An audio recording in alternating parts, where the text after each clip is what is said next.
Breaking news చూస్తున్న phone tapping కేసులో నిందితులుగా ఉన్న మాజీ అదనపు ఎస్పీ భుజంగరావు, మాజీ డీసీపీ రాధాకిషన్ రావుకు బెయిల్ మంజూరైంది. తెలంగాణ హైకోర్టు వారికి బెయిల్ మంజూరు చేసింది.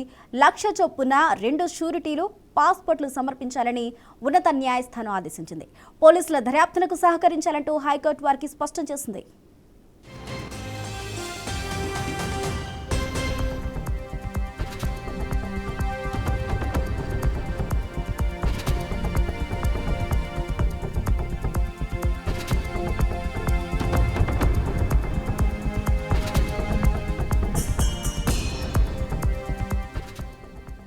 బ్రేకింగ్ న్యూస్ చూస్తున్న ఫోన్ ట్యాపింగ్ కేసులో నిందితులుగా ఉన్న మాజీ అదనపు ఎస్పీ భుజంగరావు, మాజీ డీసీపీ రాధాకిషన్ రావుకు బెయిల్ మంజూరైంది. తెలంగాణ హైకోర్టు వారికి బెయిల్ మంజూరు చేసింది.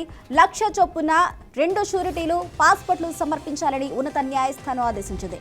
పోలీసుల దర్యాప్తుకు సహకరించాలని హైకోర్టు వారికి స్పష్టం చేసింది.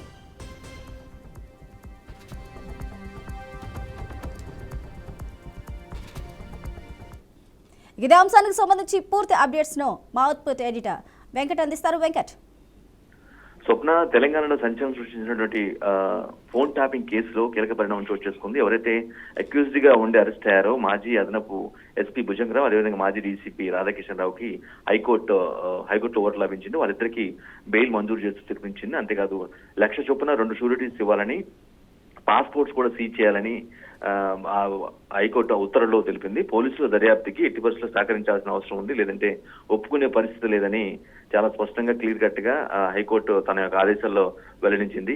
ఏ స్థాయిలో ఫోన్ ట్యాపింగ్ తెలంగాణలో అంటే గత 10 బీఆర్ఎస్ సర్కార్లో జరిగిన ట్యాపింగ్ కేసు జరిగిందనేది ప్రధానంగా ఈ ప్రస్తుతం ఉన్నటువంటి కాంగ్రెస్ ప్రభుత్వం ఆరోపిస్తుంది. కాంగ్రెస్ ప్రభుత్వం అధికారంలో వచ్చిన తర్వాత ఈ కేసుని చాలా ప్రెస్టీజియస్ గా తీసుకొని టేకప్ చేసి విచారణకు ఆదేశించడం కానీ, ఆ తర్వాత అరెస్టులు కానీ ఇవన్నీ కూడా మనం చూస్తూ ఉన్నాం. ఇప్పటికీ కొంతమంది ఒకరిద్దరు అధికారులు ఇంగ్లాండ్, అమెరికా అంటే విదేశాల్లో తలదాచుకున్న పరిస్థితి కూడా ఉంది. వీరెవరైతే ఉన్నారు మాజీ అదనపు ఎస్పీ భుజంగరావు, అదేవిధంగా మాజీ డీసీ రాధాకృష్ణరావు, వీళ్ళిద్దరు కూడా అరెస్ట్ అయ్యారు. అది చాలాసార్లు రిమాండ్ తీసుకుని విచారణలో కీలక అంశాలని ఇప్పటికే రాబట్టారు. ఎవరెవరు ఉన్నారు, ఏంటి, కింగ్ పిన్స్ ఎవరు ఉన్నారా, గత ప్రభుత్వంలో ఉన్నటువంటి పెద్దలు ఎవరు ఈ కేసు వెనుకున్నారు అనే అంశాలను కూడా కొంత సేకరించారు. సో ఈ ట్రయల్ పార్ట్ లో భాగంగా ఏదైతే అక్యూజ్ గా ఉన్నటువంటి వీళ్ళిద్దరు ఉన్నారో వీళ్ళు చేసినటువంటి గతంలోనే కొన్నిసార్లు బెయిల్ వేయడం జరిగింది, కానీ అప్పుడు అంగీకరించలేదు. బట్ ఈసారి మాత్రం వాళ్ళ యొక్క టర్మ్ ఇప్పటికే జైలు టర్మ్ పూర్తి చేసి కొన్నాళ్ళ పాటు జైల్లో ఉన్నారు.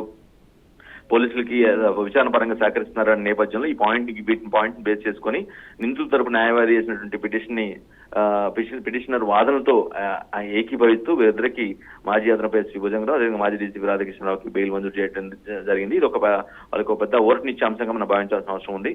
బట్ ఇంకా దీనికి సంబంధించి కేసులో చాలా మంది ఉన్నారనేది ప్రభుత్వం కానీ లేదంటే విచారణ అధికారులు కానీ చాలా బలంగా చెప్తున్న విషయం.